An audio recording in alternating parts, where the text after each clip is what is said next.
What is this? Why is Mr. Wacker recording all these videos all of a sudden? Popping up on my Schoology notifications. What? What's this? We have homework tonight, which was also announced in the announcements in Schoology. I almost forgot.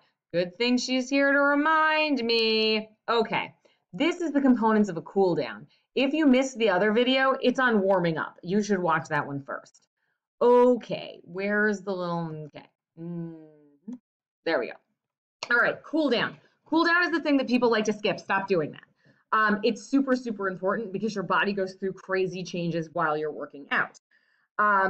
The cool down is going to bring your heart rate down naturally, gradually cool the body temperature, return the muscles to their optimal length tension relationships. We talked about that a little bit in the last video. Length tension relationships are basically like, you know, if two muscles work together, like bicep and tricep, you don't want one to be longer than the other or one to be shorter than the other. That means that they're out of balance, right? They should be balanced all the time. When one is short, the other's extra long. And when the other, you know, when the tricep is contracting, the bicep lengthens, right? And then we want, when we're done contracting and stuff like that, we want everything to go back from whence it came. Everything goes back to normal. That's what the cool down helps with. Okay. Prevents pooling of blood in the lower extremities. So here's the deal. When you're doing cardio and when you're doing lots of other forms of exercise, your body shunts all of the blood to your extremities because your extremities are what's doing the work. So that means that your blood is not going to your internal organs as much.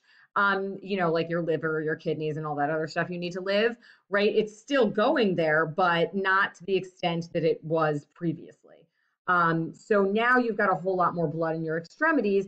And if you don't take some time to cool that down, it's going to stay in those extremities. And then you're going to have blood pooling in your feet. And that's gross and bad for you. Okay. It also prevents fainting and dizziness. And no one wants to do that in the gym. Okay. How important is it? Let's review, shall we? What happens to your body during cardio specifically? Okay, and some of these things also happen when you're doing your weightlifting, friends. So you also have to cool down weightlifters. Okay, linear increase in heart rate and blood pressure. So your heart rate's going up and your systolic blood pressure is going up. Increase in stroke volume. It's volume. So your heart is like pumping out a whole lot. Increase in cardiac output. You're normally, when you're just sitting there, it's 5 liters per minute. When you're working out, it can be 20 to 40 liters per minute. That's a whole lot. At rest, 15 to 20% of your circulating blood is going to your skeletal muscles in your extremities.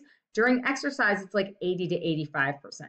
So here's what I want you to think about in terms of the cool down.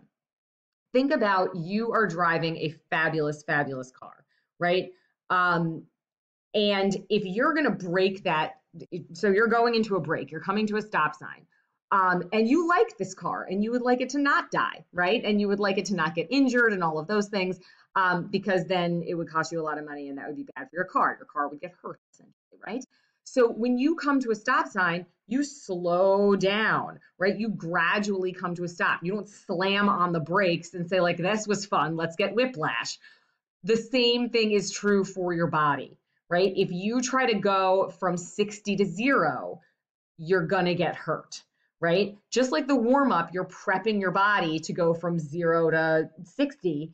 Here, you're bringing your body back down to its normal levels. And if you don't do that, right, if you stop too abruptly, all of this stuff that's going on with the extra circulating blood and blood that's all, 80% now is in your skeletal muscles, all that can't stop on a dime. And it's going to be real sad if you don't give it enough time to reestablish its normal patterns.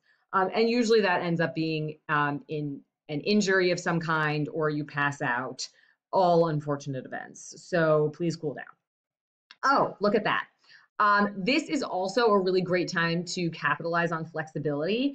So when your muscles, like directly after a workout, your muscles are still warm, which is the best time ever to do things like foam rolling, self-myofascial release, and all of that stuff to sort of capitalize on any sort of tight muscles and things like that. It sets them back to their normal length tension relationships. And as we heard before, we love normal length tension relationships because it prevents injury. Components of a cool down. The first thing you're going to do is cardio, 5 to 10 minutes. What? I just did cardio. This is like the relaxing cardio, like towards the end where you were like, oh my God, I thought I was going to die. And it's like, but I didn't die. But I didn't die, right? For 5 to 10 minutes, you're like reveling in the fact that you're not dead. Congratulations. Then you're going to do your foam rolling, and at the end, some static stretching just to make sure that everything fell right back into place where it's supposed to be. So that, my friends, is a cool down. Please do it forever, always, and please, thank you.